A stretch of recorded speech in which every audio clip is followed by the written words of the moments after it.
Hello बच्चों, कैसे हैं आप लोग? सब ठीक ठाक? गॉस की पर में पढ़ लिए, अब पढ़ेंगे उसके अनुप्रयोग। तो चलिए शुरू करते हैं।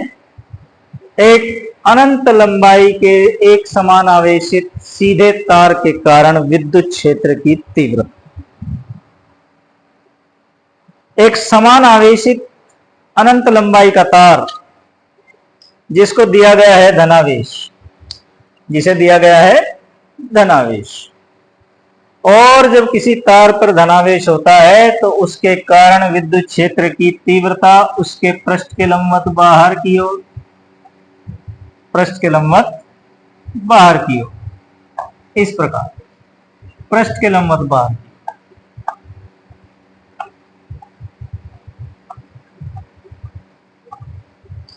विद्युत क्षेत्र की तीव्रता इस तार के पृष्ठ के लंबवत बाहर की ओर हो।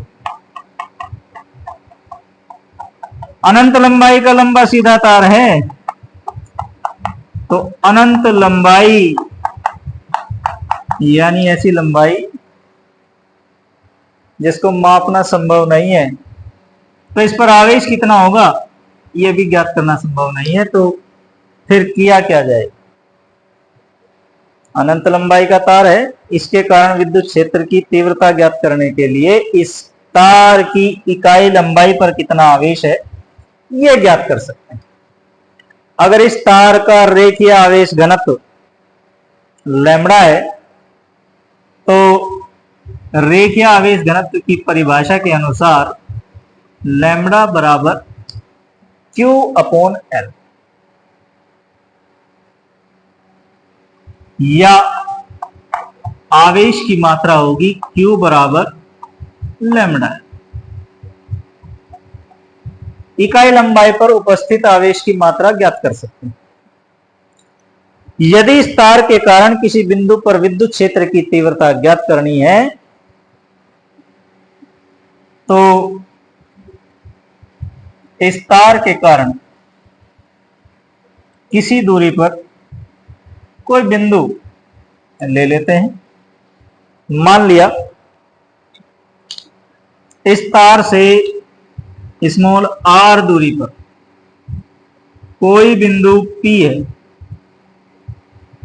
जिस पर तार के कारण विद्युत क्षेत्र की तीव्रता ज्ञात करनी है। तो इसके लिए बिंदु P से गुजरने वाला एक गॉसियन पृष्ठ खींचें, और गॉसियन पृष्ठ होगा बेलनाकार, क्योंकि तार भी होता है बेलनाकार। तो इस पृष्ठ के चारों ओर r त्रिज्या का एक गॉसियन पृष्ठ, r त्रिज्या का एक गॉसियन पृष्ठ खींच लेते हैं। गॉसियन पृष्ठ वो काल्पनिक पृष्ठ होता है जिसके प्रत्येक बिंदु पर विद्युत क्षेत्र की तीव्रता को एक समान मान लिया जाता है। तो एक बेलनाकार पृष्ठ हम इस पे खींच देते हैं, इस तार के चारों ओर r त्रिज्या, और ये भी मान लेते हैं कि इस बेलनाकार गॉसियन पृष्ठ की लंबाई स्मॉल l है। इसकी लंबाई स्मॉल l है तो इस पृष्ठ द्वारा घिरा आवेश मान लिया स्मॉल q है। इस पृष्ठ द्वारा घिरा कुल आवेश स्मॉल q है। माना अनंत लंबाई का एक धनावेशित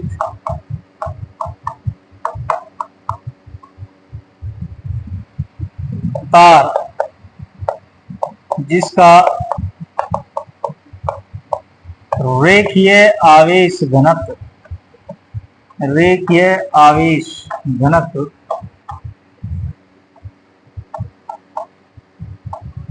लैम्बडा, इस तार के कारण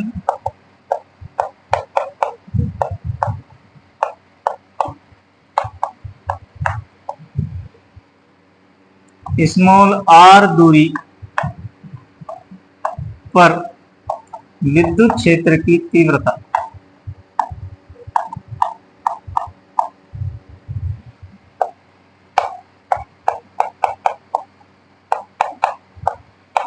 ज्ञात करनी।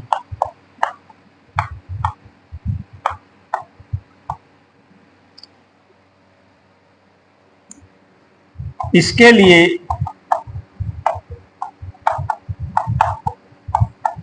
तार के चारों ओर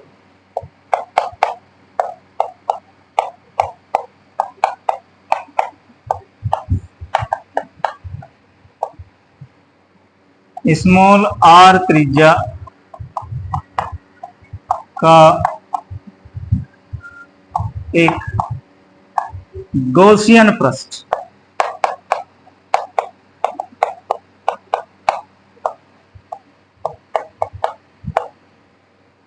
खींचते हैं।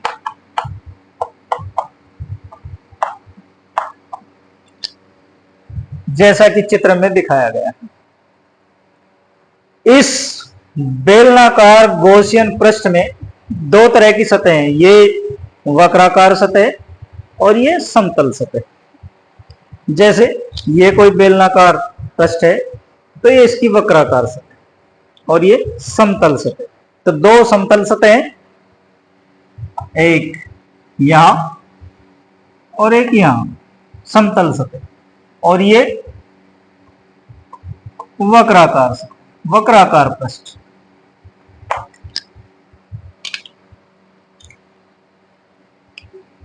किसी धनावेशित तार के कारण विद्युत क्षेत्र की तीव्रता उसके पृष्ठ के लंबवत बाहर की ओर होती है। तो अगर यहां एक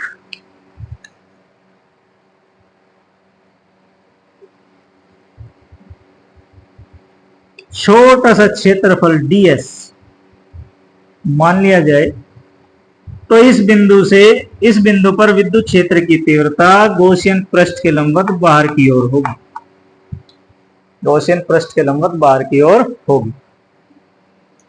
और चूंकि क्षेत्रफल सदिश की दिशा भी आवेशित पृष्ठ के लंबवत बाहर की ओर होती है तो क्षेत्रफल सदिश ds की दिशा भी बाहर की ओर होगी।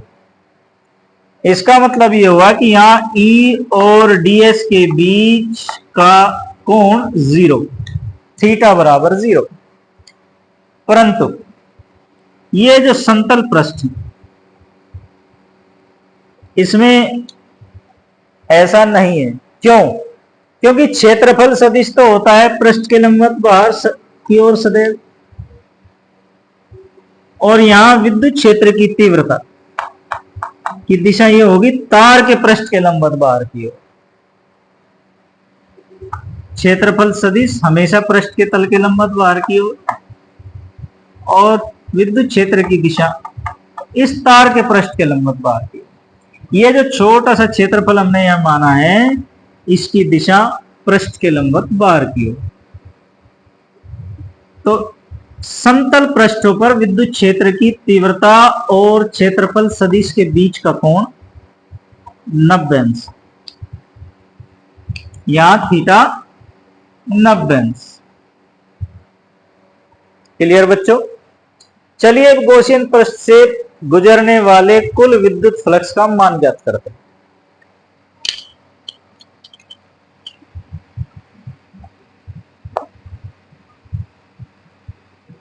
बेलन के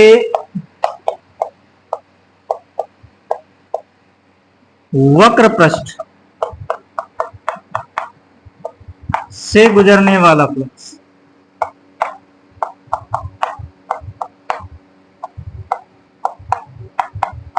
विद्युत फ्लक्स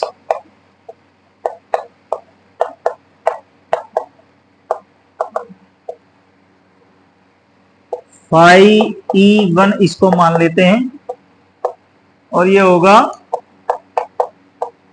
E डॉट ds, पृष्ठ समाकलन E डॉट ds।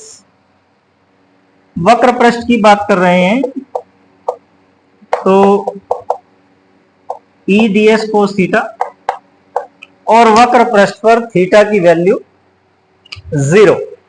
वक्र पृष्ठ पर थीटा की वैल्यू 0।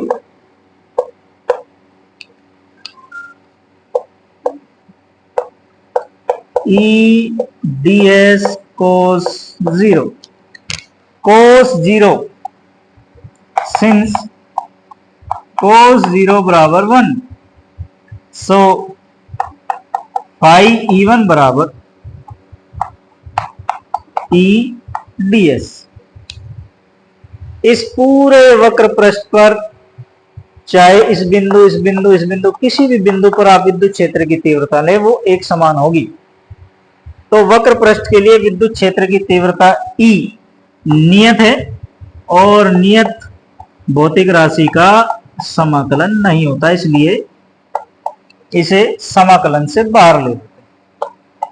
अब आपके पास बच गया समाकलन केवल ds, पृष्ठ समाकलन ds, और यह है इस पूरे पृष्ठ का क्षेत्रफल, पूरे बेलनाकार पृष्ठ का क्षेत्रफल जो होता है 2 पाई आर एल। 2 पाई आर एल। क्लियर बच्चों? आप इसे यहां तक नोट कर लें, फिर इसको साफ करेंगे। नोट कर लीजिए। तो इस बेलनाकार गॉसियन पृष्ठ से, बेलनाकार गॉसियन पृष्ठ के वक्र पृष्ठ से गुजरने वाला कुल विद्युत फ्लक्स आ गया है आपके पास E इंटू 2 पाई आर एल। क्लियर बच्चों? अब अगर इसे हम समतल पृष्ठ 1 कह दें और इसको 2 कह दें, तो समतल पृष्ठ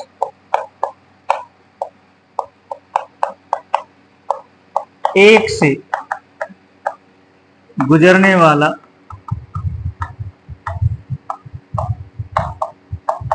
फ्लक्स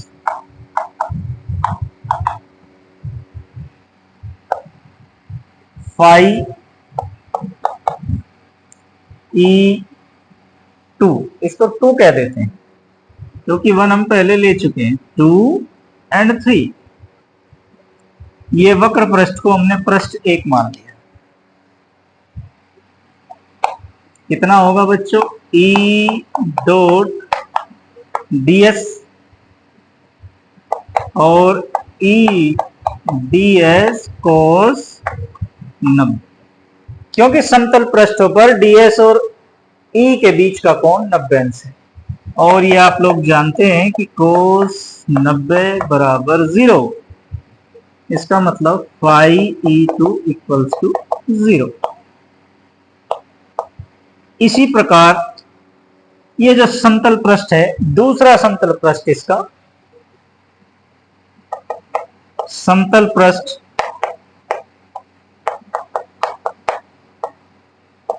तीन के कारण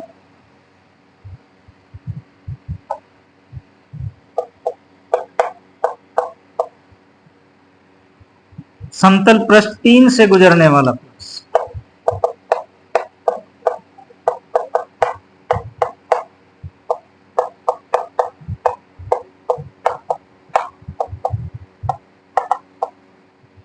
भी क्या होगा? 0।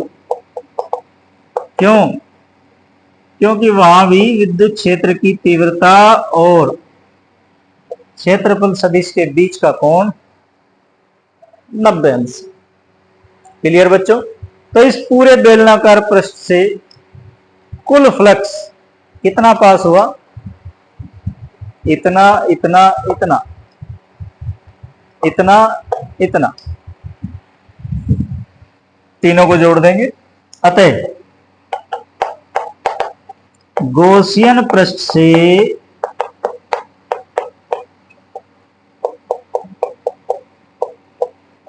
गुजरने वाला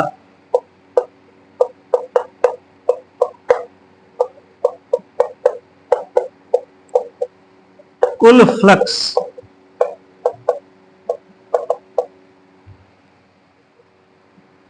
कितना हो जाएगा, फाई ई बराबर phi E1 plus phi E2 plus phi E3। Phi E1 बराबर, फाई E1 की value E into 2πr L, ये 0 और ये फाई E2 और फाई E3 दोनों 0। तो कुल फ्लक्स कितना हुआ, E इंटू 2πr L। इसे समीकरण नंबर 1 मान लेते हैं। परंतु गॉस प्रमेय ये कहती है, गॉस की प्रमेय क्या कहती है,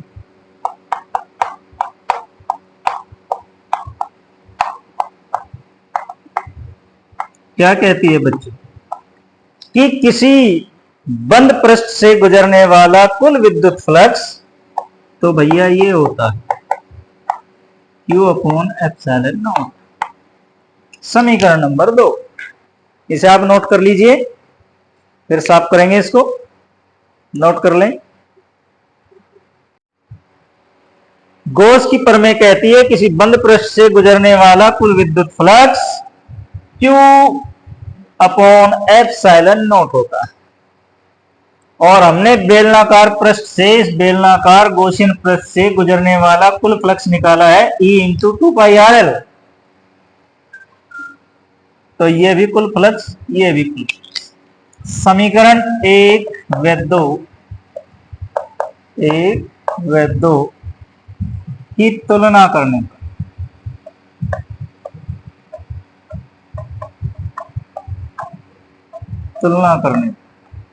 क्या होगा, तुलना करने पर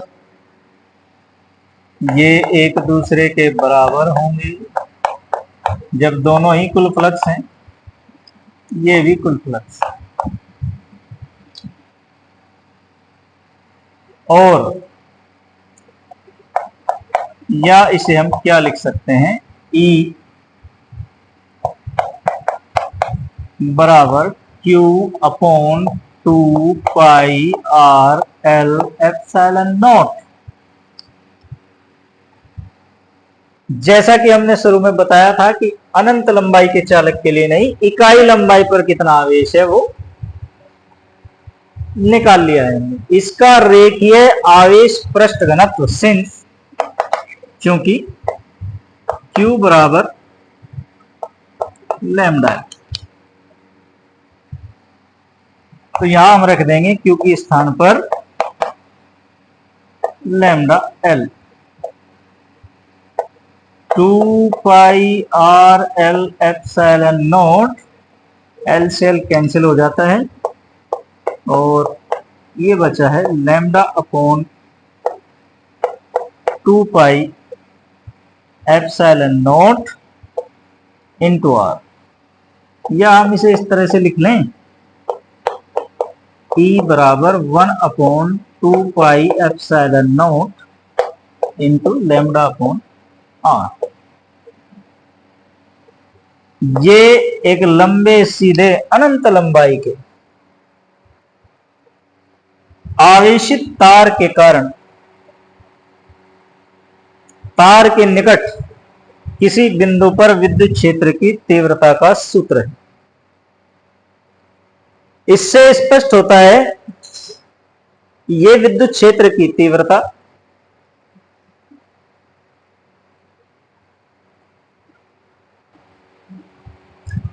इस सूत्र में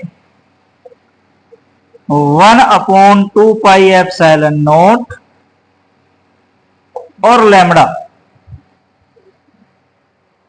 दोनों ही नियत हैं। ये रेखीय आवेश घनत्व है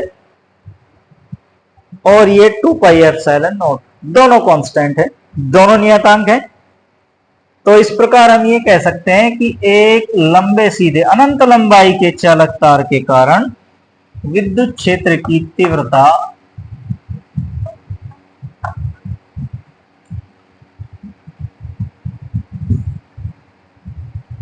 दूरी r के व्युत्क्रमानुपाती होती,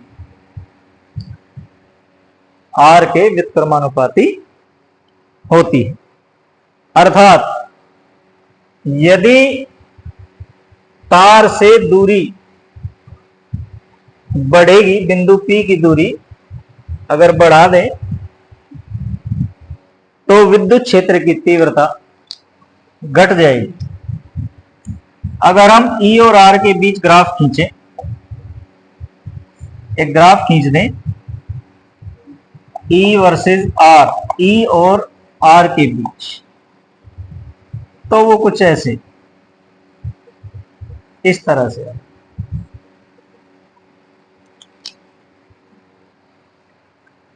जब दूरी बढ़ेगी विद्युत क्षेत्र की तीव्रता कम होगी, और जब दूरी कम होगी तो विद्युत क्षेत्र की तीव्रता बढ़ जाएगी। क्लियर बच्चों? नोट कर लें, इसे नोट कर लीजिए। गॉस की प्रमेय का दूसरा अनुप्रयोग, आवेश की अनंत समतल चादर के कारण विद्युत क्षेत्र की तीव्रता। अगर किसी अचालक प्लेट या फिर प्लास्टिक के पेपर के एक ओर के समतल पृष्ठ पर आवेश का वितरण हो तो इसे आवेशित समतल चादर कहा जाता है। तो चलिए ज्ञात करते हैं इसके कारण विद्युत क्षेत्र की तीव्रता। मान लो एक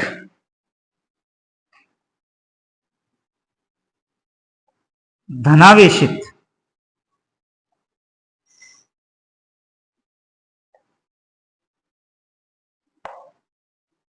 समतल अचालक चादर जिस पर धनावेश समान रूप से वितरित है, जिस पर धनावेश समान रूप से वितरित,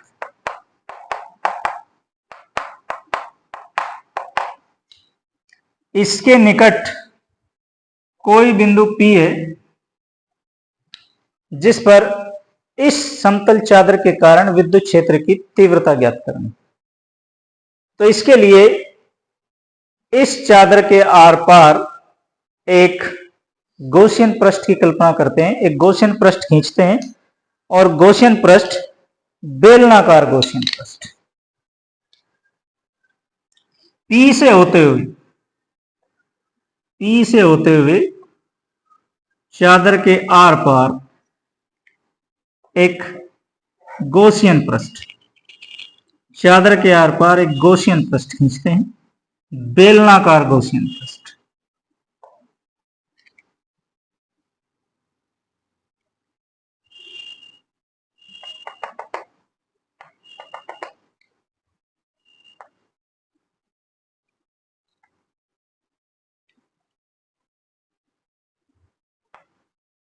इस चादर के दूसरी ओर माना कोई बिंदु P उतनी ही दूरी पर, चादर के दूसरी ओर चादर के भीतर इस गॉसियन पृष्ठ का क्षेत्रफल S क्षेत्रफल गिरा है। गॉसियन पृष्ठ ने इस चादर के S क्षेत्रफल को घेरा हुआ है।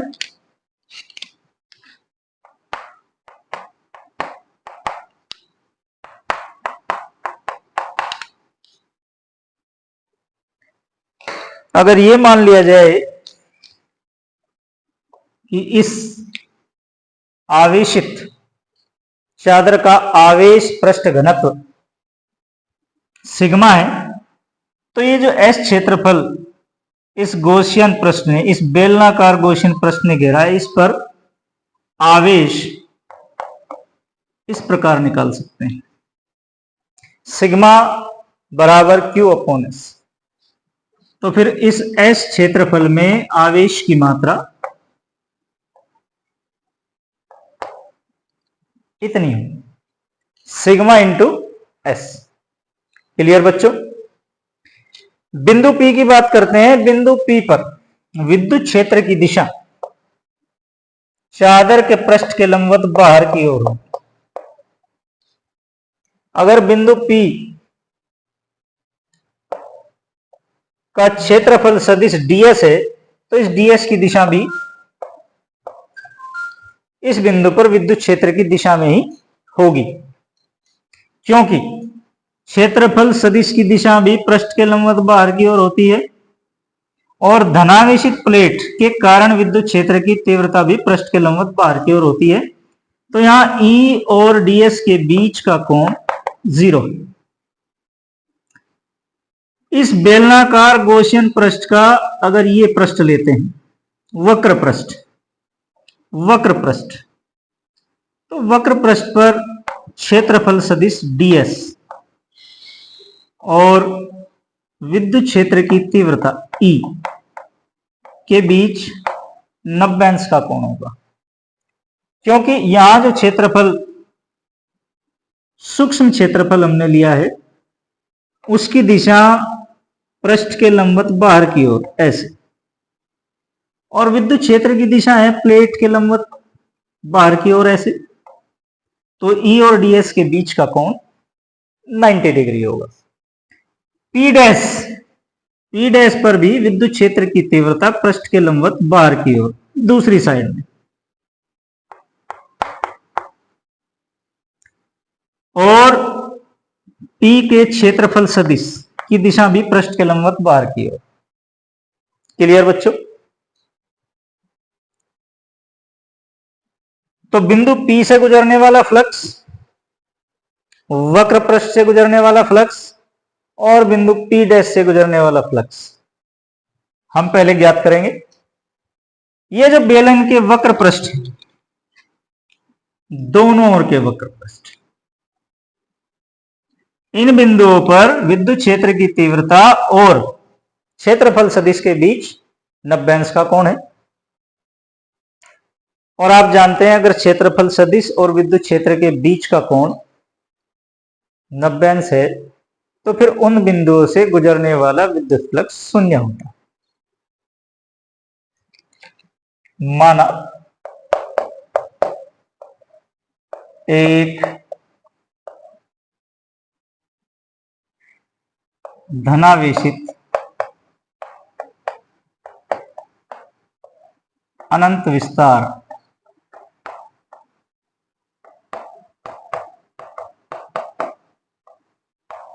की चादर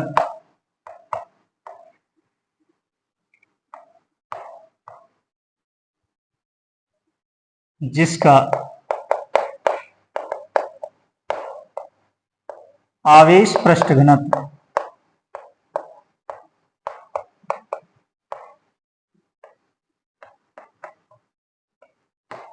सिग्मा है। माना इस प्लेट से, इस चादर से स्मॉल r दूरी पर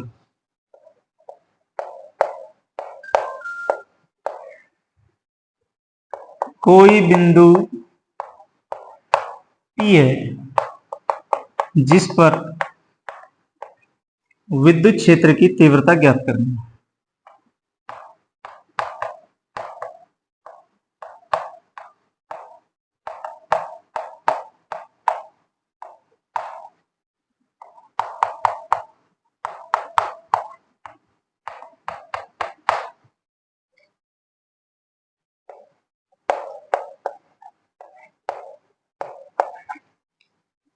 इसके लिए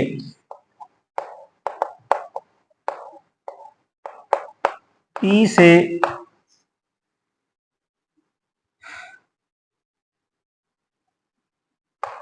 P को घेरने वाला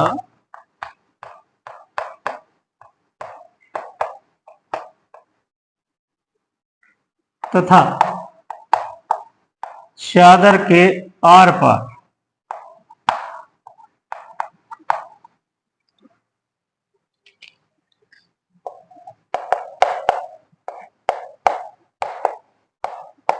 एक बेलनाकार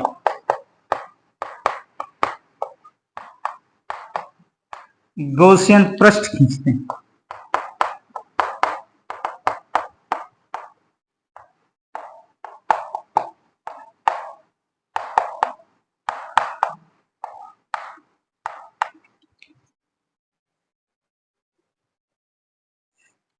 इस गॉसियन पृष्ठ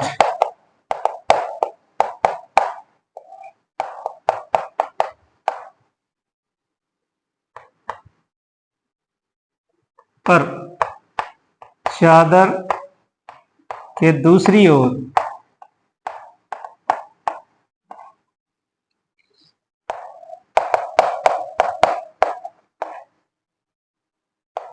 r दूरी पर ही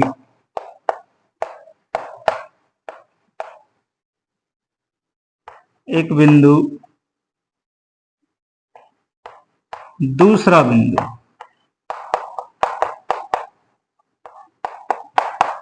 P डैश। क्लियर बच्चों? चलिए नोट कर लें इसको। चलिए अब बिंदु P से कितना विद्युत फ्लक्स गुजरता है, P डैश से कितना गुजरता है, और ये जो वक्र पृष्ठ है इनसे कितना गुजरता है, इसकी गणना करते हैं। बिंदु P से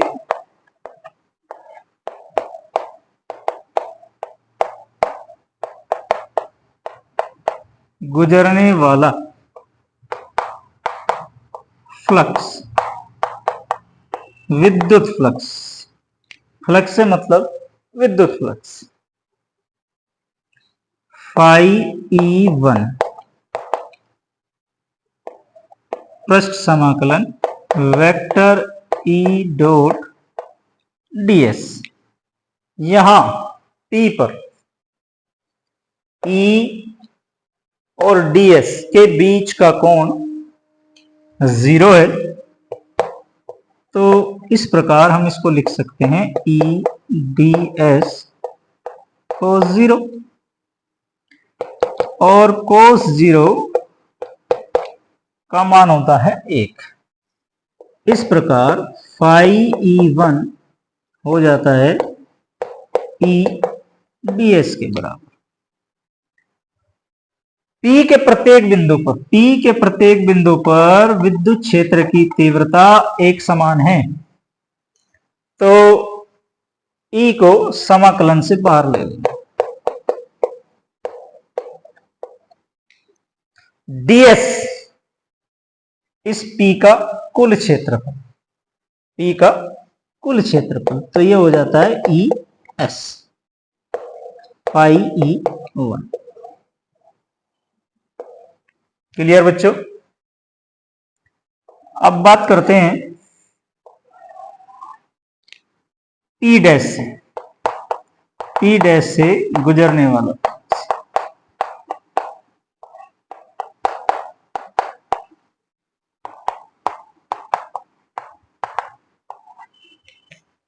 बिल्कुल वही स्थिति है जो P की है, पृष्ठ के लंबवत बाहर की ओर विद्युत क्षेत्र की तीव्रता, स्थिति सदिश की दिशा भी पृष्ठ के लंबवत बाहर की ओर, तो इसी प्रकार फाई E2 भी होगा ES। क्लियर बच्चों? वही स्थिति, इनके बीच का कोण यहां थीटा इक्वल्स टू 0। अब बात करते हैं बेलन के वक्र पृष्ठ, गॉसियन पृष्ठ के वक्र पृष्ठ से गुजरने वाले फ्लक्स के बारे में। गॉसियन पृष्ठ के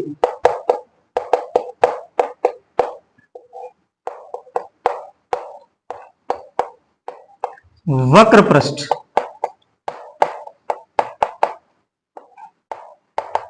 से गुजरने वाला फ्लक्स,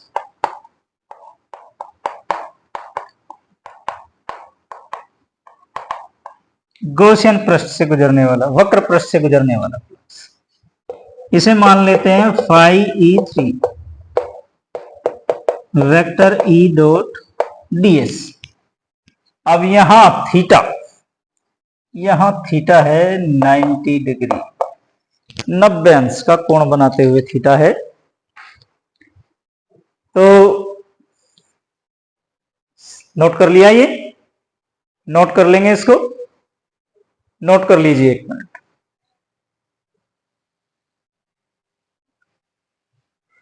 इसको कर दिया है साफ, आगे यहां देखा जाए।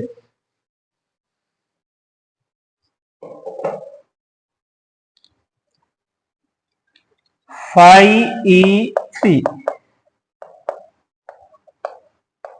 EDS cos 90, और आप जानते हैं cos 90 तो होता है 0,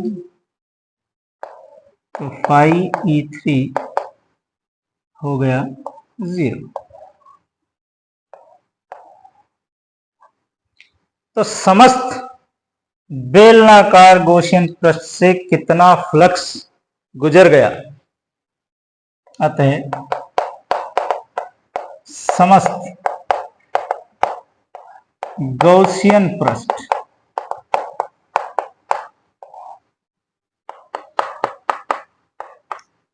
से गुजरने वाला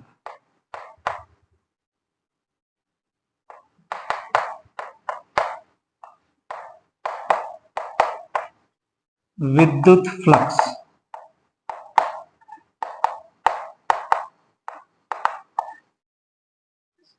φe1 plus φe2 plus φe3, φe1 ES, φe2 ES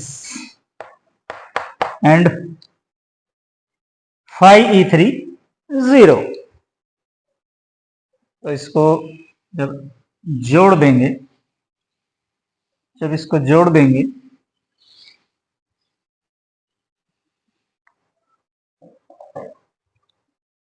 तो ये हो जाएगा ES plus ES 2S 2ES। इसे मान लेते हैं समीकरण नंबर 1। इस गॉसियन पृष्ठ से कितना फ्लक्स कुल गुजरा है, इसके समतल पृष्ठों से और वक्र पृष्ठ से 2ES। परंतु गॉस प्रमेय क्या कहती है?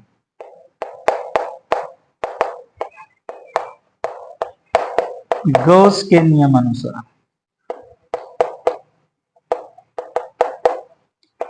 गॉस प्रमेय तो ये कहती है कि φe तो भाई होता है इतना Q अपॉन एप्सिलॉन नॉट।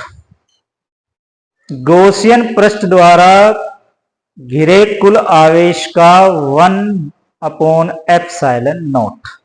जो फ्लक्स किसी भी गॉसियन पृष्ठ से गुजरेगा वो कुल आवेश का 1/एप्सिलॉन 0 गुना होता है।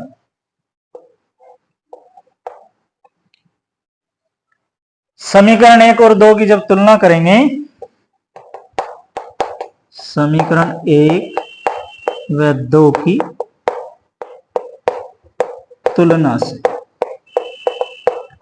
तुलना करेंगे तो 2ES बराबर हो जाएगा Q अपॉन एप्सिलॉन नॉट, और इसे हम लिख सकते हैं E बराबर Q upon 2 epsilon not S। Clear बच्चों? आवेश पृष्ठ घनत्व, इसका आवेश पृष्ठ घनत्व सिग्मा है, और गॉसियन पृष्ठ ने इसका S क्षेत्रफल घेरा है, इस चादर का S क्षेत्रफल घेर लिया है। तो इस S क्षेत्रफल से कितना आवेश गुजरेगा? क्योंकि बेलनाकार गॉसियन पृष्ठ ने चादर का एस क्षेत्रफल घेरा है, अतः इस एस क्षेत्रफल से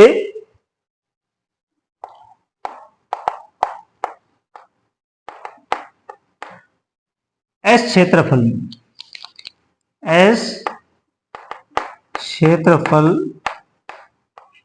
में आवेश की मात्रा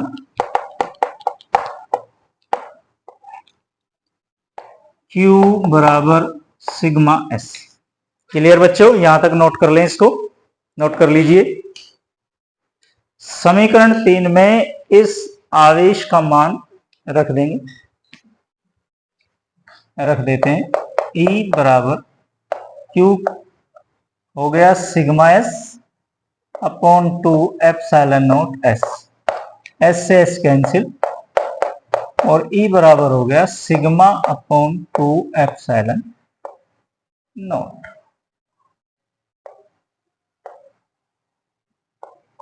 आवेश की अनंत समतल चादर के कारण विद्युत क्षेत्र की तीव्रता, समतल चादर के निकट विद्युत क्षेत्र की तीव्रता E बराबर सिग्मा अपॉन 2 एप्सिलॉन नॉट।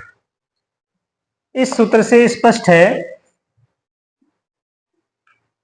कि विद्युत क्षेत्र की तीव्रता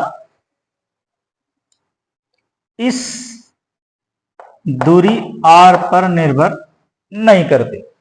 बिंदु P चादर के निकट कितनी दूरी पे है इस बात पर निर्भर नहीं करती, क्योंकि इस सूत्र में R कहीं है ही नहीं। इससे यह स्पष्ट होता है कि चादर के निकट प्रत्येक बिंदु पर विद्युत क्षेत्र की तीव्रता एक समान है। स्पष्ट है।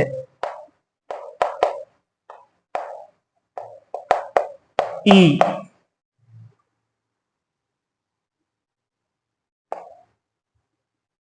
चादर से बिंदु P की दूरी पर निर्भर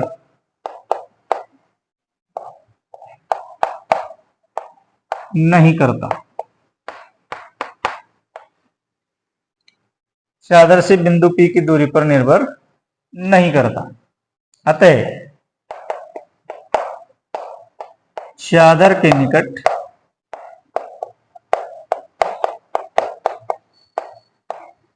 प्रत्येक बिंदु पर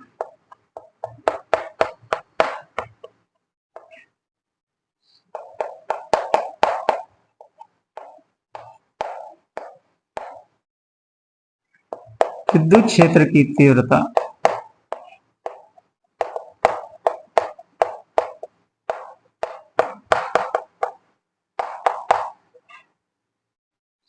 एक समान होती है।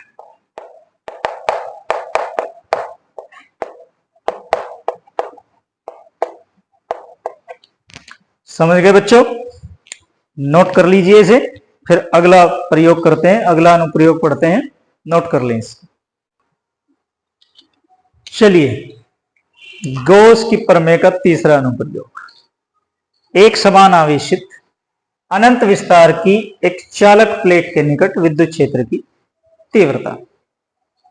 मान लो एक अनंत विस्तार की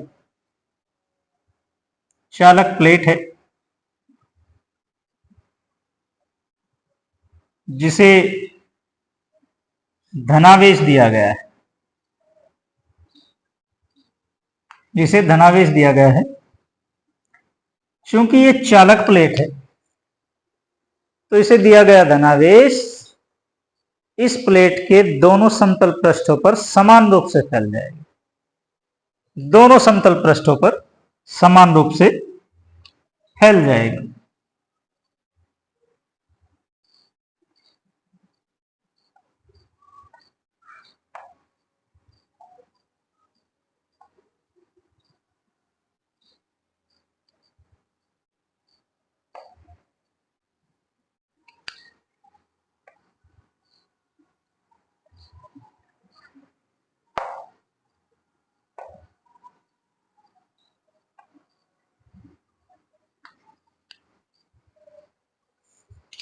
आवेश दिया गया है धनावेश,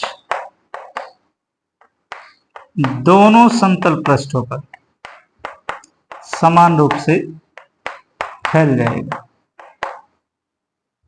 चालक के भीतर प्रत्येक बिंदु पर विद्युत क्षेत्र की तीव्रता होती है 0। दूसरे पृष्ठ पर आवेश, इस पृष्ठ पर आवेश, आवेश के भीतर, चालक के भीतर, चालक प्लेट के भीतर कोई आवेश नहीं रहता। इसके निकट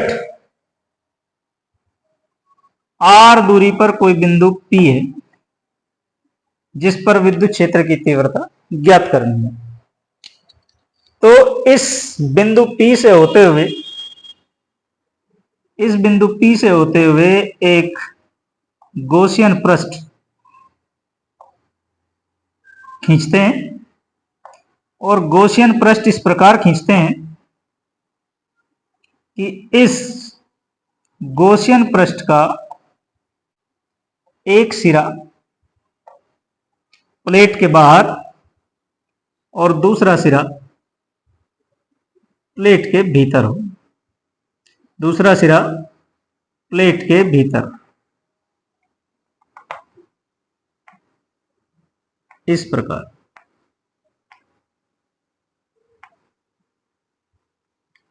इस गॉसियन पृष्ठ का एक सिरा प्लेट के बाहर और एक सिरा प्लेट के भीतर।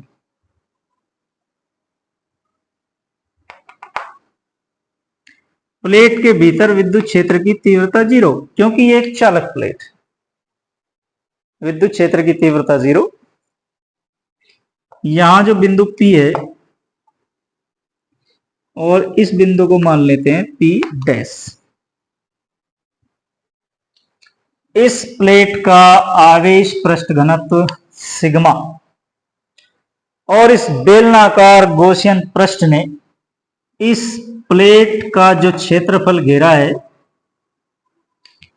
वो कैपिटल एस। तो बिंदु P से विद्युत फ्लक्स गुजरेगा। तो इससे पहले देखते हैं कि बिंदु P पर विद्युत क्षेत्र की तीव्रता क्या होगी। धनावेशित पृष्ठ है तो पृष्ठ के लंबवत बाहर की ओर विद्युत क्षेत्र की तीव्रता, और बिंदु P का क्षेत्रफल सदिश ये भी पृष्ठ के लंबवत बाहर की ओर होता है, तो इसकी दिशा भी विद्युत क्षेत्र की दिशा में ही होगी। अगर यहां एक सूक्ष्म क्षेत्रफल लें वक्र पृष्ठ पर, बेलन के वक्र पृष्ठ पर, तो इस पर क्षेत्रफल सदिश की दिशा ऐसे और विद्युत क्षेत्र की दिशा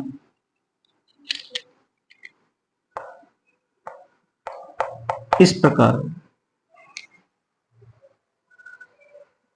क्लियर है कि यहां E और DS के बीच का कोण 90 अंश होगा। क्लियर बच्चों? जो बेलन का वक्र पृष्ठ है उस पर विद्युत क्षेत्र की दिशा पृष्ठ के लंबवत बाहर की ओर, या ये कह सकते हैं बेलन के वक्र पृष्ठ के समांतर, और DS वक्र पृष्ठ के लंबवत है। क्लियर बच्चों? माना अनंत विस्तार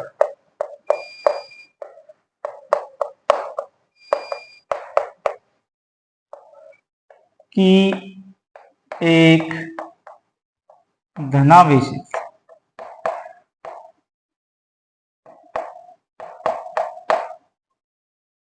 चालक प्लेट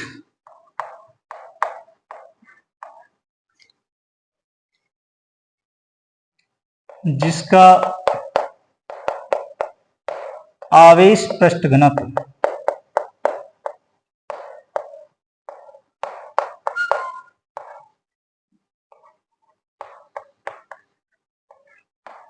सिग्मा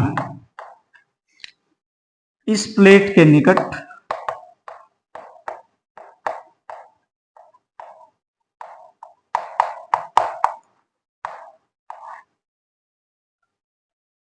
स्मॉल r दूरी पर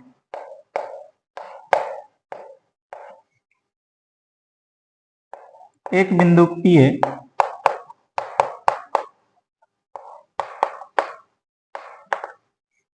जिस पर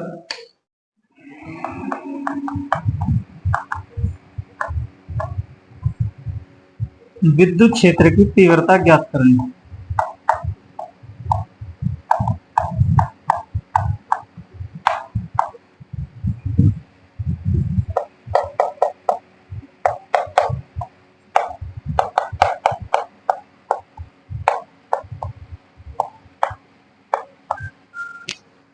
बिंदु P से होते हुए एक बेलनाकार गॉसियन पृष्ठ खींचे। पहले टॉपिक में खींचा था। गॉस के नियम में यही बताया गया है, अगर हमें किसी बिंदु से होकर गुजरने वाले विद्युत फ्लक्स का मान ज्ञात करना है तो उससे होते हुए एक गॉसियन पृष्ठ खींचते हैं। तो यहां भी हमने गॉसियन पृष्ठ खींचा है, बेलनाकार गॉसियन पृष्ठ। इसके लिए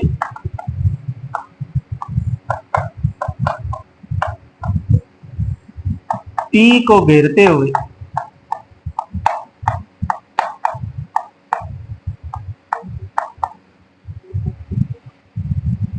प्लेट के आर पार प्लेट से गुजरने पर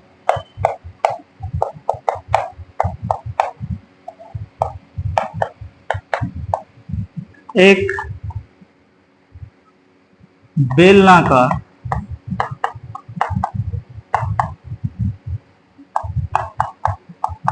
गॉसियन पृष्ठ खींचते हैं।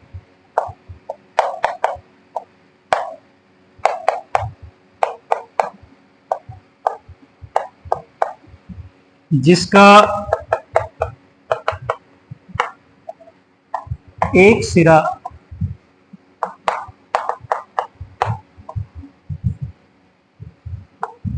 प्लेट के बाहर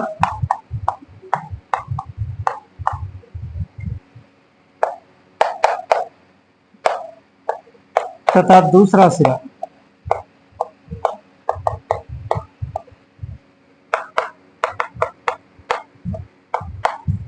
प्लेट के भीतर है। प्लेट के भीतर है।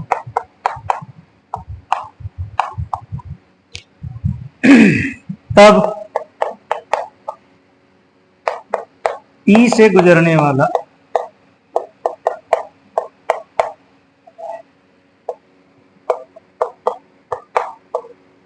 विद्युत flux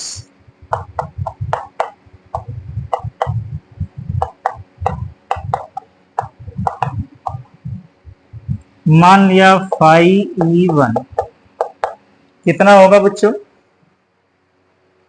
vector E dot ds, vector E dot ds। यहां इस बिंदु पर E और ds के बीच का कोण 0 है। तो इस तरह हम इसको लिख सकते हैं E ds cos 0, और cos 0 तो होता है 1, सो φE1 बराबर हो जाता है पृष्ठ समाकलन E डॉट ds, और φE बराबर E पृष्ठ समाकलन ds। ds पृष्ठ समाकलन ds, P को घेरने वाला कुल क्षेत्रफल, सो φE1 बराबर ये हो जाता है ES। क्लियर बच्चों? P डैश से गुजरने वाला, P डैश से गुजरने वाला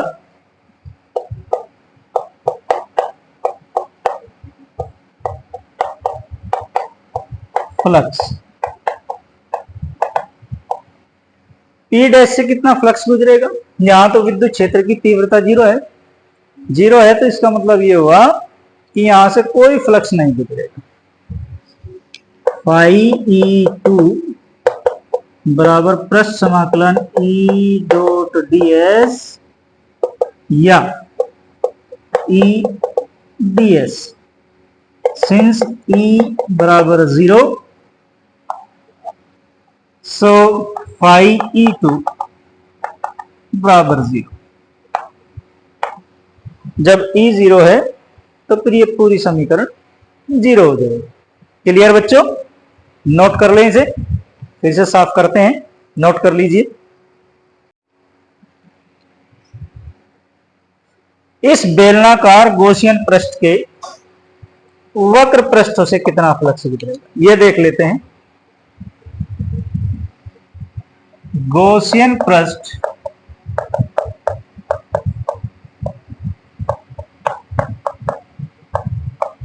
के वक्र पृष्ठ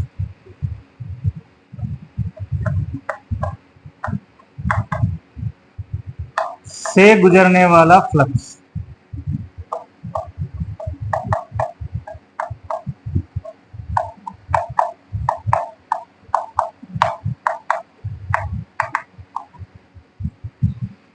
φE3 मान लेते हैं इसको।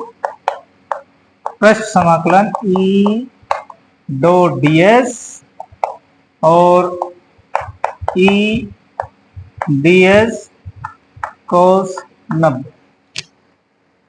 क्यों? क्योंकि यहां थीटा की जो वैल्यू है वो है 90 अंश। E और ds के बीच का कोण 90 अंश, तो ये टर्म क्या हो गई? 0। क्यों? क्योंकि cos 90 0 होता है, तो φE3 बराबर 0। बिंदु P' से P से और इसके वक्र पृष्ठों से गुजरने वाले फ्लक्स का मान हमने ज्ञात कर लिया है। तो देखते हैं इस बेलनाकार गॉसियन पृष्ठ से कुल कितना फ्लक्स गुजरे। अतः गॉसियन पृष्ठ से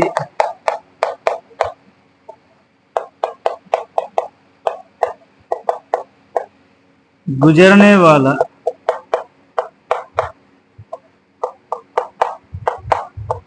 कुल फ्लक्स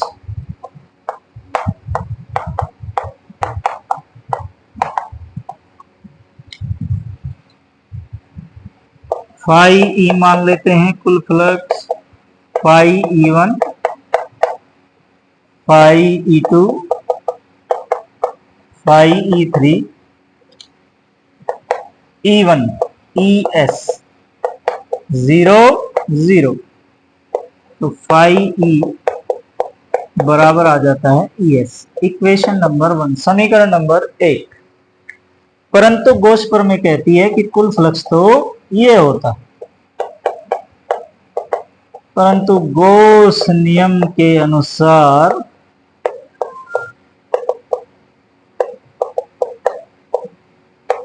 कुल फ्लक्स किसी बंद पृष्ठ से जो गुजरेगा वो होगा Q/ε0।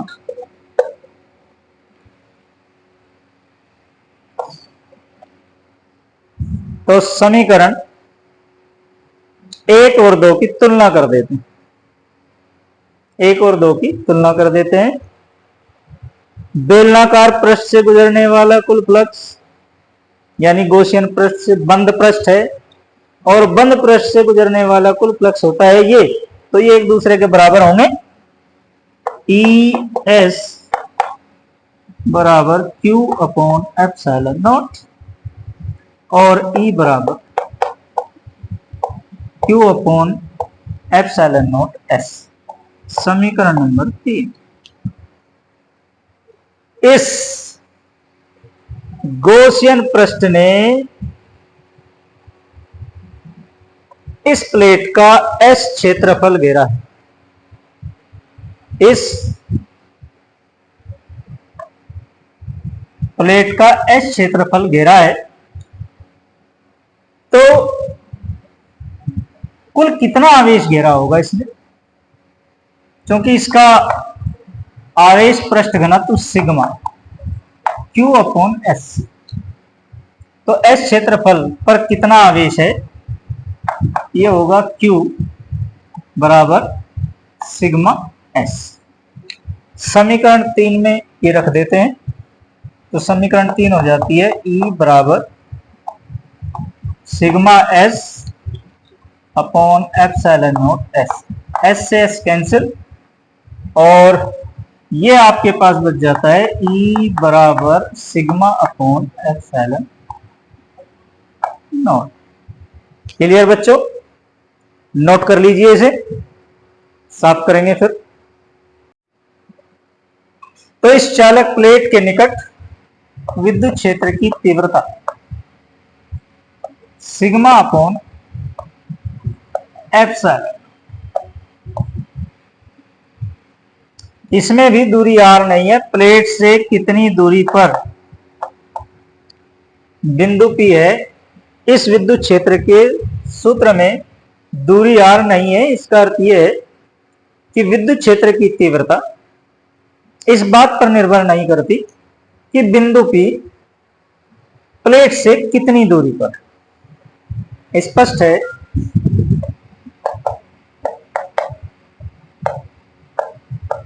कि E प्लेट से दूरी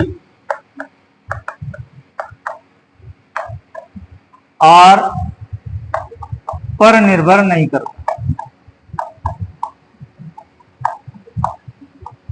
पर निर्भर नहीं करता। अतः प्लेट के निकट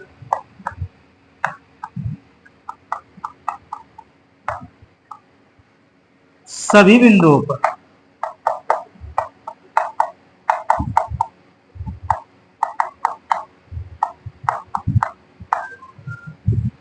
विद्युत क्षेत्र की तीव्रता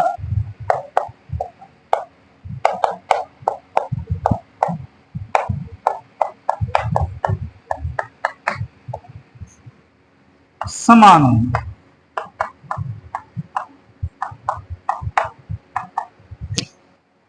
क्लियर बच्चों? अभी हमने इससे पहले समतल चादर के बारे में, विद्युत क्षेत्र के बारे में अध्ययन किया था, और यह है समतल प्लेट। तो दोनों के विद्युत क्षेत्र में क्या समानताएं हैं और क्या है समानताएं, चलिए देख लेते हैं।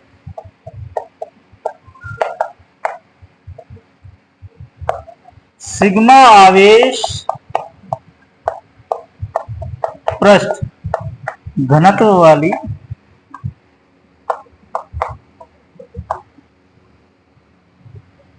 चादर के निकट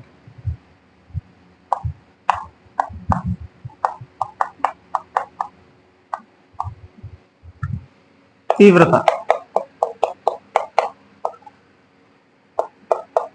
इससे पहले टॉपिक में हमने निकाली थी सिग्मा अपॉन 2 एप्सिलॉन नॉट, और सिग्मा आवेश पृष्ठ घनत्व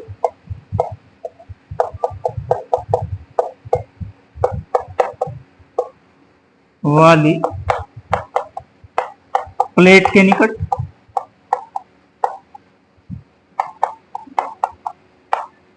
जो हमने अभी निकाली से ई डैश मान दे, सिग्मा अपॉन एप्सिलॉन। समीकरण नंबर 2,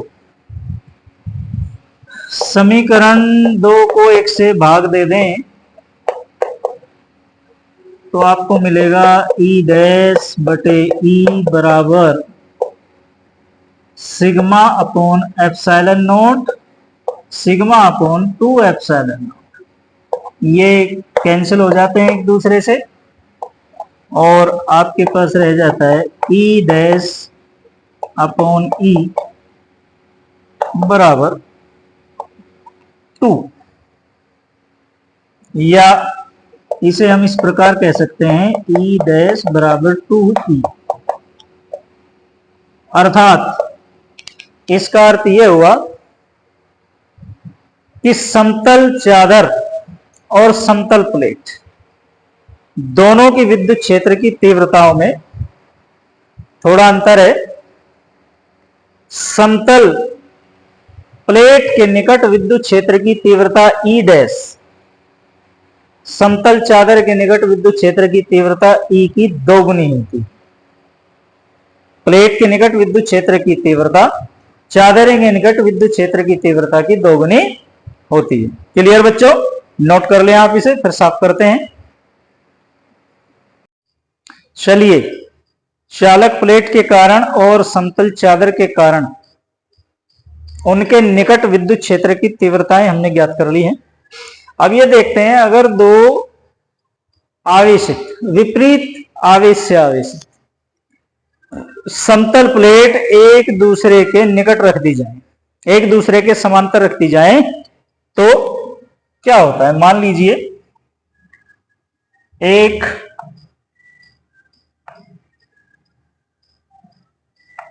आवेशित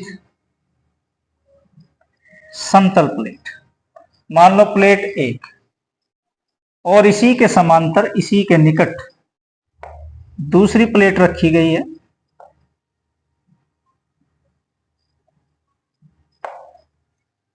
इसे कह देते हैं प्लेट नंबर 2। इनको दिया गया है धनावेश,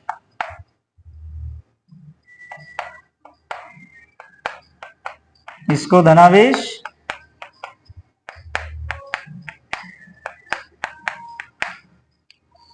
और इसको ऋणावेश।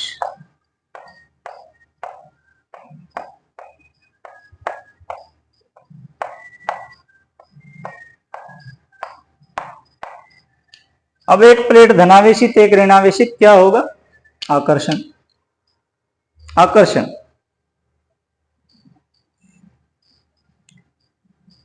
इस प्लेट का समस्त आवेश एक सिरे पर इकट्ठा होगा और इसका समस्त आवेश एक सिरे पर इकट्ठा होगा।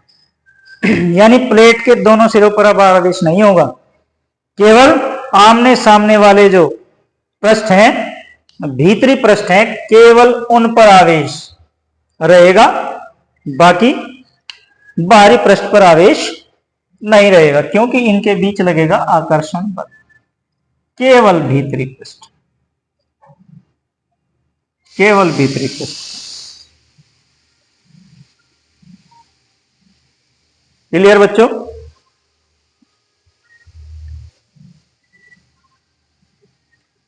समान आवेश पृष्ठ घनत्व है दोनों का, सिग्मा एंड सिग्मा। मान लो इनके बीच कोई बिंदु P है। अच्छा, जब केवल इन प्लेटों के एक पृष्ठ पर आवेश, तो अब ये एक समतल चादर की तरह व्यवहार करेंगे। अब हो गई एक समतल चादर, अब ये प्लेट नहीं रही है, ये हो गई समतल चादर। तो बिंदु P पर क्या तीव्रता होगी। अगर बिंदु P यहां प्लेटों के बाहर ले लें इस तरफ, इस पर क्या तीव्रता होगी, या फिर यहां ले लें, इस पर क्या तीव्रता होगी, ये जान लेते हैं। मान लिया प्लेट 1 के कारण तीव्रता E1, विद्युत क्षेत्र की तीव्रता धनावेश के कारण पृष्ठ के बाहर की ओर होती है, E1। क्लियर बच्चों। और ऋणावेश के कारण तीव्रता अपनी ही ओर। तो प्लेटों के बीच में विद्युत क्षेत्र की तीव्रता की दिशा प्लेट 1 से 2 की ओर। अब प्लेट नहीं, चादर कहेंगे, चादर 1 से चादर 2 की तरफ। ये बाहर जो बिंदु P है इसकी बात करते हैं। यहां विद्युत क्षेत्र की तीव्रता E2 प्लेट की ओर, और E1 बाहर की ओर। इस बिंदु पर E1 इस तरफ और E2 इस तरफ, यानी बाहर जो बिंदु हमने लिए हैं इन पर तीव्रताओं की दिशाएं विपरीत और बराबर होंगी। चलिए, माना दो समान आवेश पृष्ठ घनत्व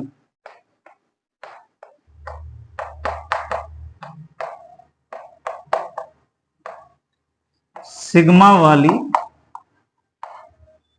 धनावेशित तथा ऋणावेशित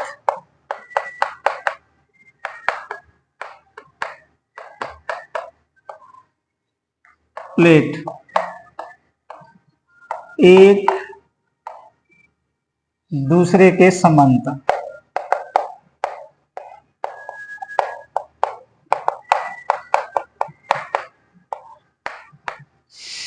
रखी। जब एक दूसरे के समांतर रखी हैं तो क्या होगा, आकर्षण बल और आवेश एक ही पृष्ठ पे इकट्ठा हो जाएगी, इसके एक पृष्ठ पे और इसके एक पृष्ठ पे, आमने सामने वाले, या कह सकते हैं भीतरी पृष्ठ पर आवेश आ जाएगा तो अब ये एक समतल चादर हो जाएगी। क्योंकि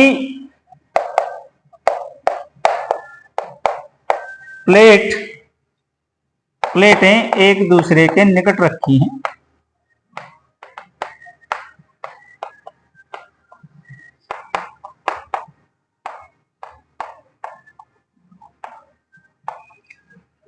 तो अब समस्त आवेश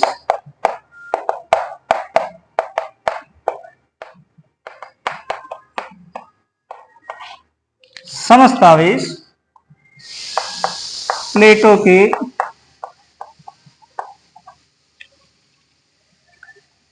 केवल भीतरी पृष्ठों पर होगा,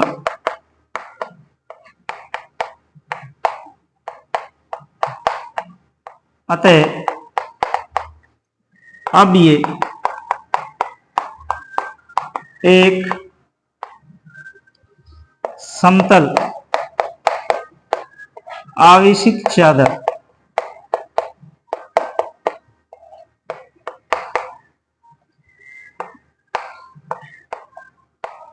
की तरह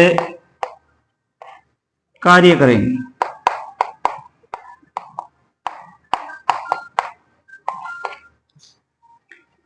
तब प्लेट एक के कारण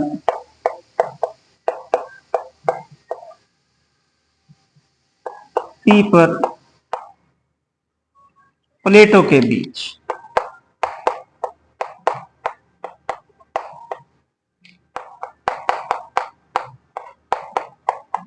पी पर तीव्रता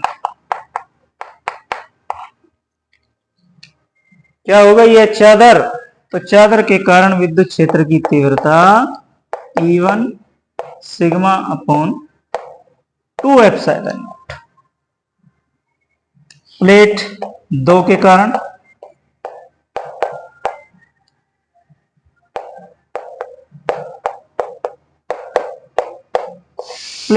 कारण E2 बराबर सिग्मा अपॉन 2 एप्सिलॉन नॉट। बिंदु P जो कि बीच में है, इस पर विद्युत क्षेत्र की दिशाएं एक ही दिशा में, E1 और E2 एक ही दिशा में है, तो एक ही दिशा में है तो परिणामी तीव्रता कितनी होगी, क्योंकि E1 व E2 एक ही दिशा में है,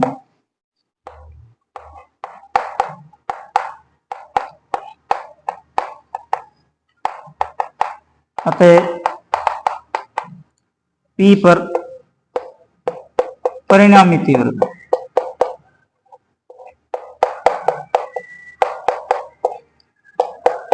E बराबर E1 प्लस E2 दोनों के योग के बराबर, और दोनों का योग sigma upon 2 epsilon not, sigma upon 2 epsilon not, और ये हो जाता है सिग्मा अपॉन एप्सिलॉन। से नोट कर लें बच्चों, साफ करते हैं।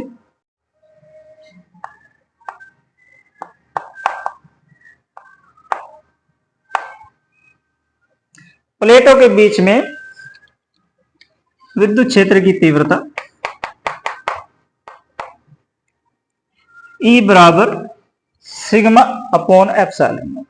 इसका अर्थ यह हुआ कि प्लेटों के बीच प्रत्येक बिंदु पर विद्युत क्षेत्र की तीव्रता एक समान होगी, क्योंकि ये दूरी पर निर्भर नहीं करती। अगर यह मान लिया जाए कि प्लेटों के बीच की दूरी d है, तो प्लेटों के बीच विभवांतर कितना होगा?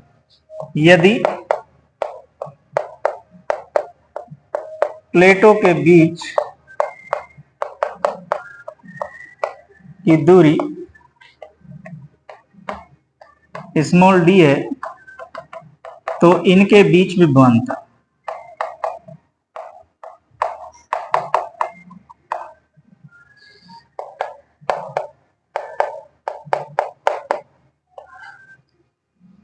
V बराबर E इंटू डी, और E की वैल्यू कितनी है? अभी हम लोगों ने निकाली है, sigma upon epsilon naught into D. इस तरह प्लेटों के बीच विभवांतर ज्ञात किया जा सकता है। अब बात करते हैं प्लेटों के बाहर, ये जो बिंदु हैं, ये और ये, इन पर तीव्रता कितनी होगी? एक तरफ निकाल लेते हैं प्लेटों के बाहर।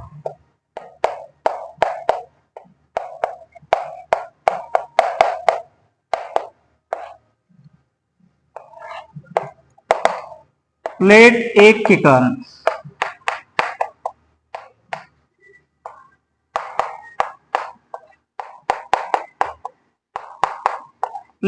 कारण तीव्रता कितनी होगी? अब ये प्लेट नहीं है, चादर, सिग्मा अपॉन 2 एप्सिलॉन नॉट। इसकी दिशा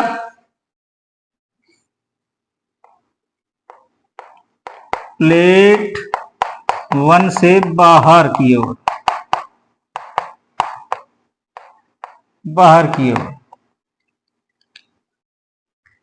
प्लेट 2 के कारण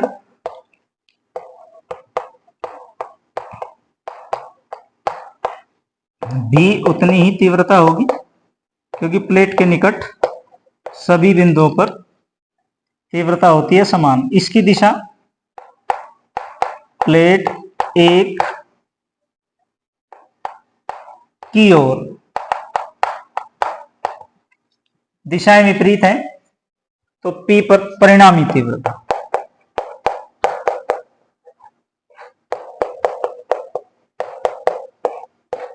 तीव्रता दोनों के अंतर के बराबर होगी, और दोनों है बराबर, तो भाई अंतर हो जाएगा 0। यानी प्लेटों के बाहर विद्युत क्षेत्र की तीव्रता 0 होगी। प्लेटों के बाहर विद्युत क्षेत्र की तीव्रता 0 होगी।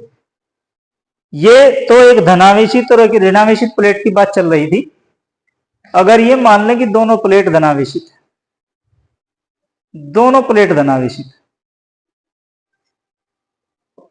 तो प्रतिकर्षण के कारण स्थिति तो वही होगी, लेकिन आवेश अब दोनों प्लेटों पर बाहरी पृष्ठों पर होगा,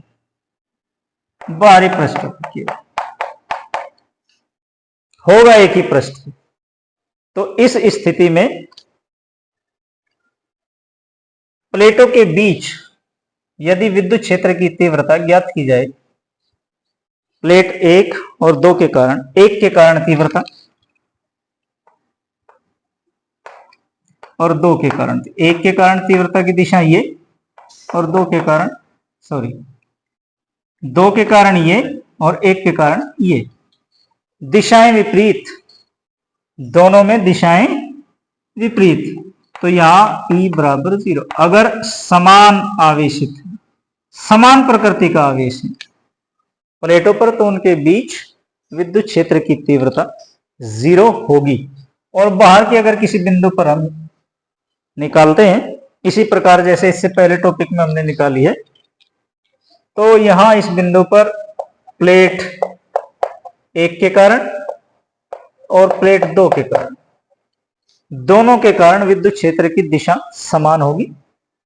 इस दिशा में भी यही होगा। तो यहां विद्युत क्षेत्र की तीव्रता फिर उसी प्रकार सिग्मा अपॉन 2 एप्सिलॉन नॉट और सिग्मा अपॉन 2 एप्सिलॉन नॉट। यानी कुल तीव्रता होगी सिग्मा अपॉन एप्सिलॉन। क्लियर बच्चों, नोट कर लें इसे। और अब मिलते हैं अगली वीडियो में गॉस की प्रमेय के अगले अनुप्रयोग को लेकर। अगर वीडियो आपको लगी अच्छी तो इसे लाइक और शेयर जरूर कर दें। मिलते हैं अगली वीडियो में, तब तक के लिए गुड बाय।